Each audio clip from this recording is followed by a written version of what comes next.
Now let's try this again.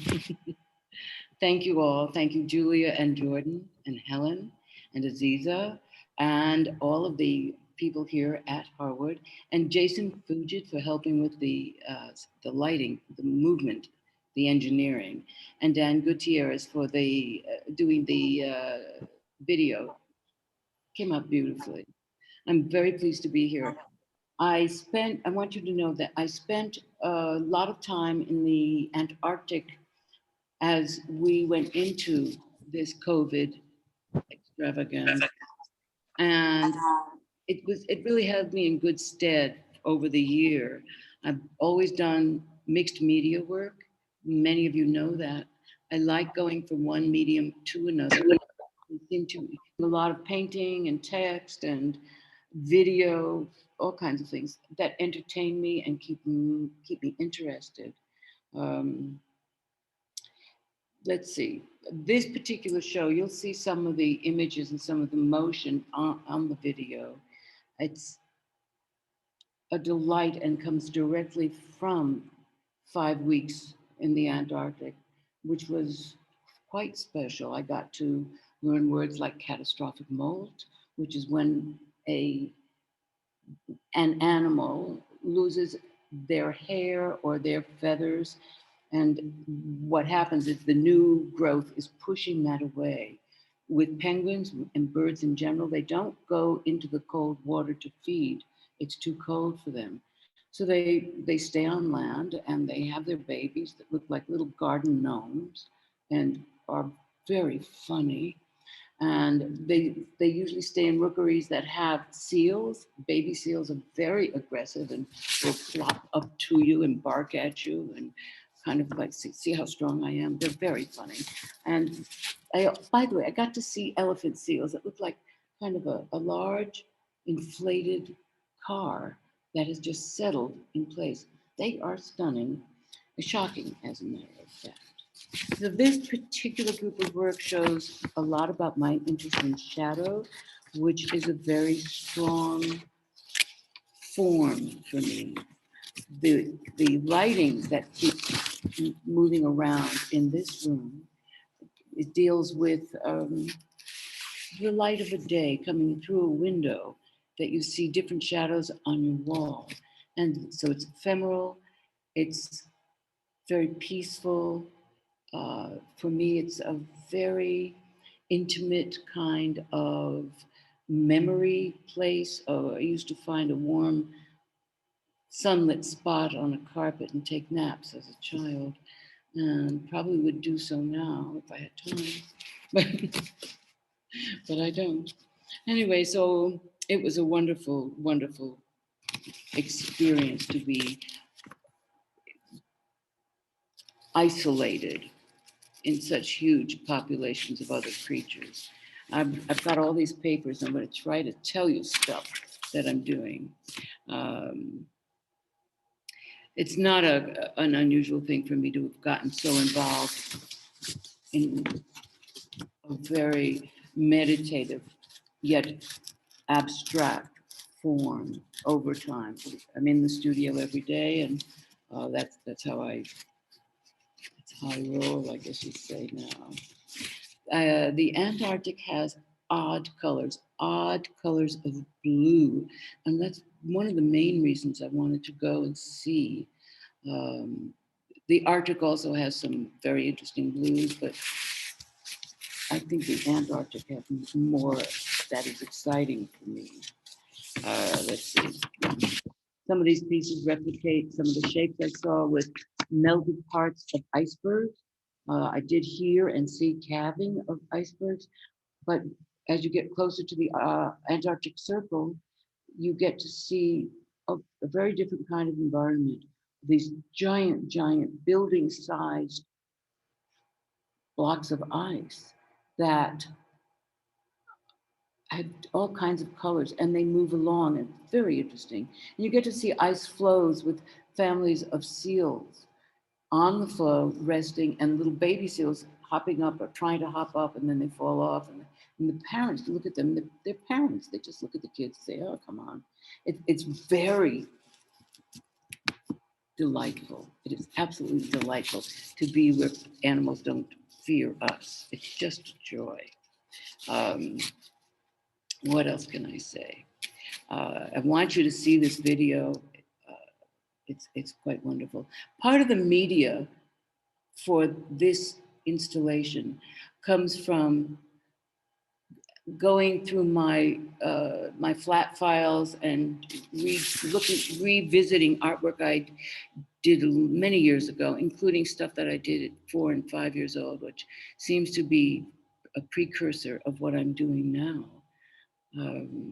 So in preserving my work, I would put pieces of neutral pH tissue, and that needed to be refreshed. So I kept all of those tissues, and they are in this installation as almost like a fine lace, looking very much like transparent ice. Just lovely. Let me see, what have we got here? I think that I'd like you to go to the video now, if you could, and maybe, yes? How's this? Here we go.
Okay. It was not as clear as when we were playing it in the gallery. I don't know why. Maybe it's just electronics, but it's, I think, a very nice video that Dan did. And it's very subtle, and it's dealing clearly with circadian rhythm throughout the day. So, and I must tell you, I'm so glad to see your faces. Thank you so much for coming and joining and taking time out of your day. I see people I haven't seen in many, many years. And it's just really lovely. Thank you.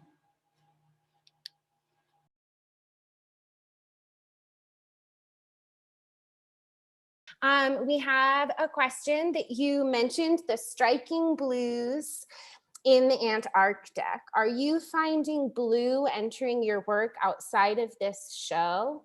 Yes, yeah. But mostly there was a coherence of the different shades, and it related, I think, to the thickness of the ice and the angle that the sun would hit it. That's what seemed to be controlling these different colors that came from ultramarine blue all the way down to a cerulean. It was very exciting. I know. What can I tell you? It excited me. Beautiful.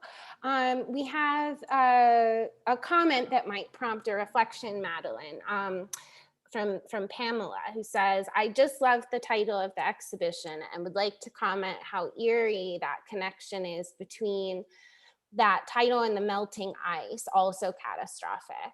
Madeline's understanding of nature as it relates to her work is always quite wonderful. Thank you, Pam. That's a really lovely thought. And then we have a question from Elise with a compliment of a lovely exhibition, which it is indeed. This exhibition was obviously influenced by your trip, but there is also a continuum of your practice. Do you see future projects being influenced by sight? Yes, I do.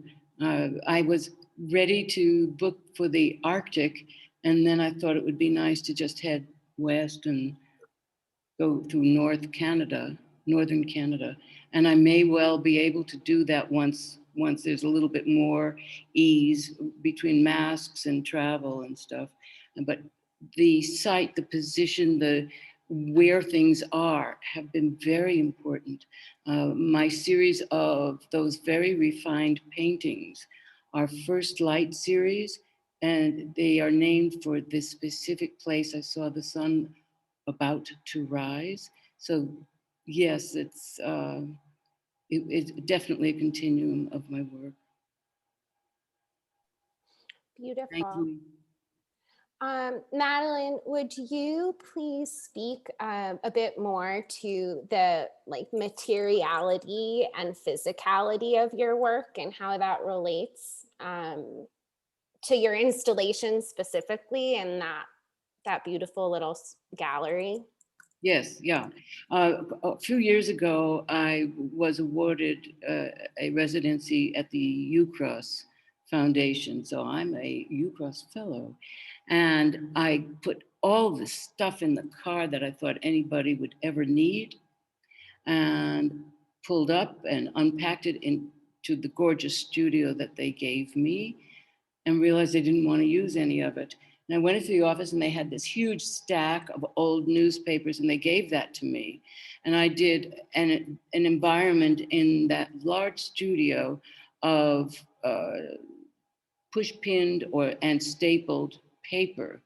And there was a freedom there that I hadn't had because it was used newspaper. It was going straight into the garbage. It was not a $30 piece of paper. It was not a family member saying, don't waste that. You can't waste that. Be careful. No, do what you please. And that ended up going, that work, to actually CCA. And then after that CCA show, I went to another residency and did further works. And one of the things that was very funny about that is at the end, you're supposed to clean your studio. So I took all of the paper down from the walls and videoed it, and then picked it up and walked to their dumpster and then took photographs of all this art paper crumples in the dumpster. And it made me laugh a lot.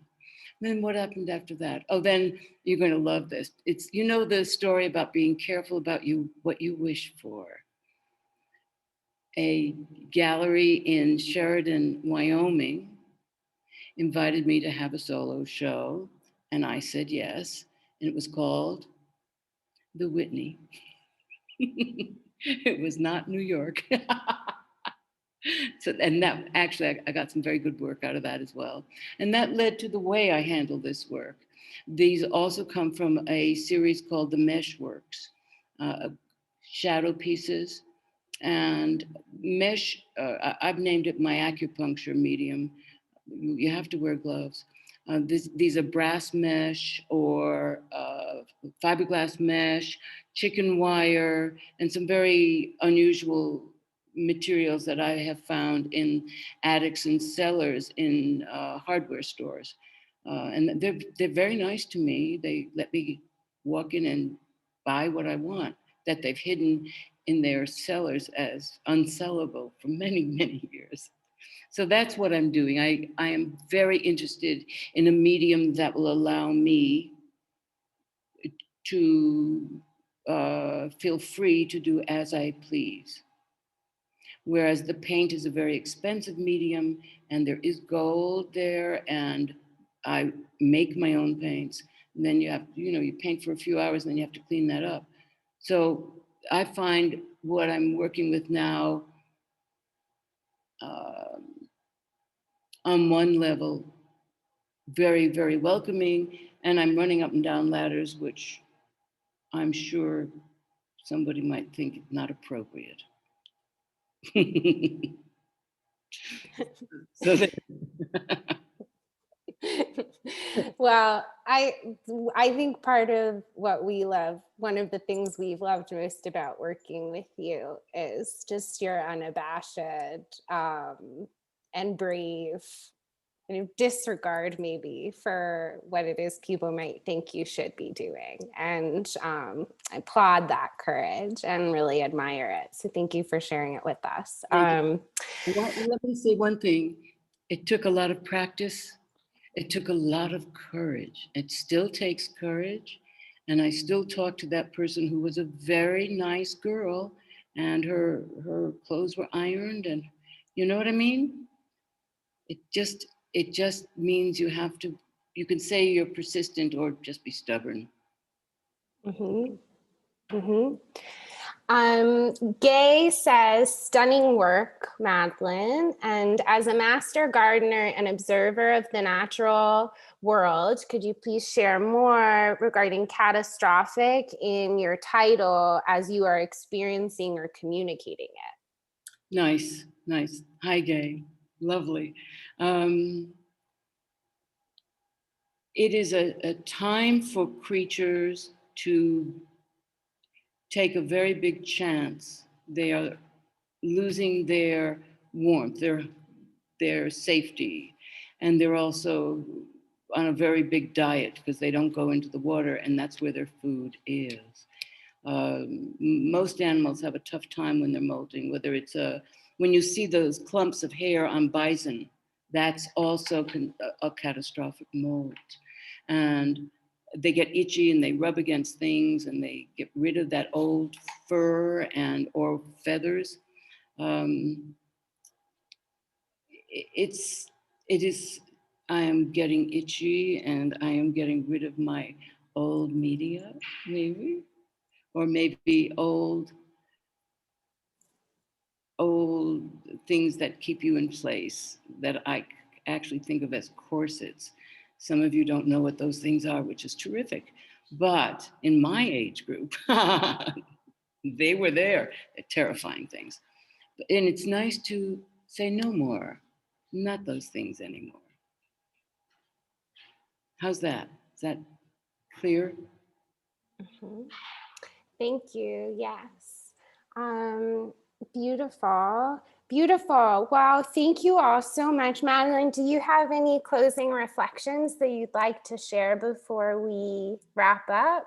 I would like you to come see this and come see the Harwood. I think it's a very special use of an old school. I think it's lovely. When I've been working here, there have been children doing artwork and running around, and then they lose their lunch and they have their jackets, and they're wonderful. It's just wonderful. So I would suggest you come on down and take a look. And of course, stop at Costco before you go home.